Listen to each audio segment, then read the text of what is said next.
We're going to move on with a look through some of the top headlines making the international newspapers today with Diptyque Laurent. Hi there. Hi, Kat. And we're going to start off with what's been one of our top stories in our main news bulletin this morning, the results of that referendum in Colombia on that very historic peace deal with the FARC guerrillas.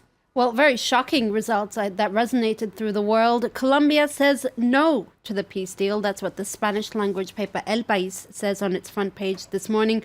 Of course, there's a lot of shock and disbelief at the surprise result. Just slightly over 50% of people rejected that peace deal in Sunday's referendum. The Colombian president, Juan Manuel Santos, spoke on TV, and he said he's determined to continue fighting for peace. That's what El Colombiano says, another Colombian newspaper. Now, Santos has announced that he'll be regrouping all the major political players in the country today, especially those who voted no, because he wants to know why and what their concerns are and where to go, how to go forward from here. Indeed, and I guess we ought to point out that the referendum turnout was a bit lower than people had been expecting, and that margin was so slim. So really we'll be picking up on those details, won't it? Among those who said no, though, is the Colombian opposition leader, who we've been hearing from.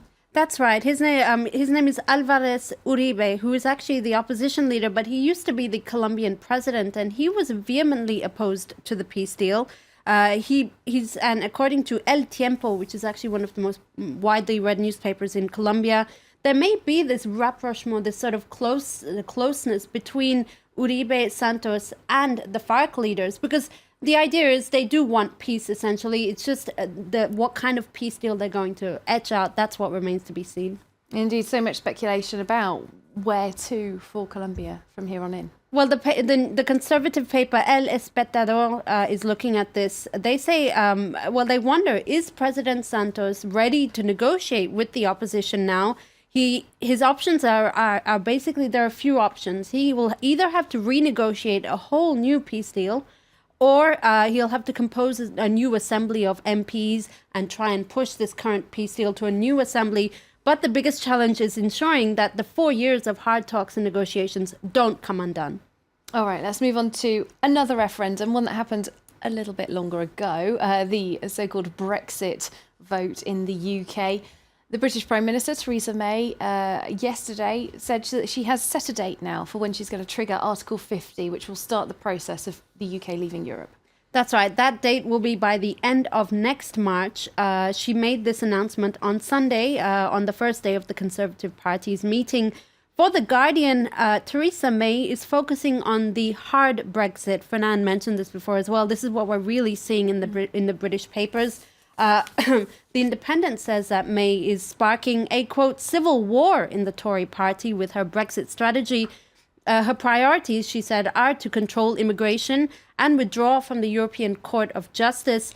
Now, Theresa May has, in a way, she's fired the gun, if you like. The race has begun. This is what the Independent is showing in a cartoon this morning. The race to the official date of the Brexit withdrawal has begun, and you see, Boris Johnson, I guess, as usual, veering off course there, and David Davis just behind there, the chief Brexit negotiator. He seems to be running backwards, if I'm not wrong.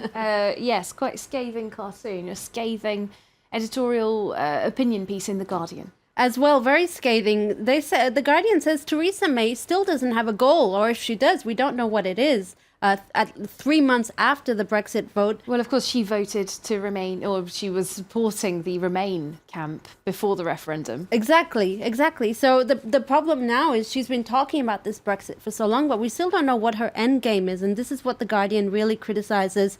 She wants the advantages of a single market without actually being part of the single market economy.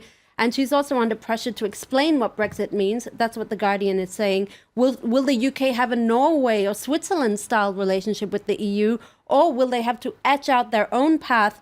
The Guardian says Theresa May and the Brexit team have really done little since Sunday to calm the nerves of those who, I quote, want the Prime Minister to navigate a wise course.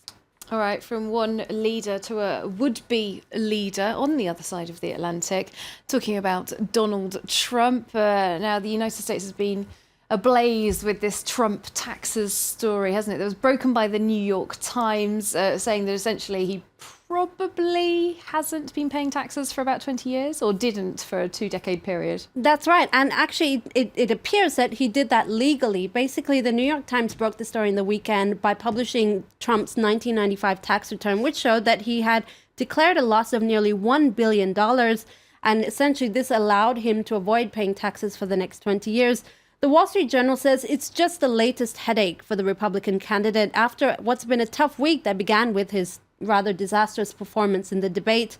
But the way his campaign has handled the fallout from this whole tax issue really shows his weakness.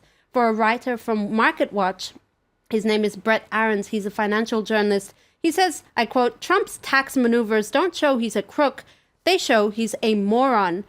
He basically could have allowed the situation he could have handled this in a very different way. Instead of blowing up in his face, he could have been transparent about his tax returns because he's done nothing wrong legally. He could have argued that he was simply using a loophole like any other businessman, but he didn't, and now he's sort of falling flat on his face. It's all about the spin in politics. It is. How you play these things. Thanks very much, Diptyque Laurent, looking through the international newspaper headlines for us there.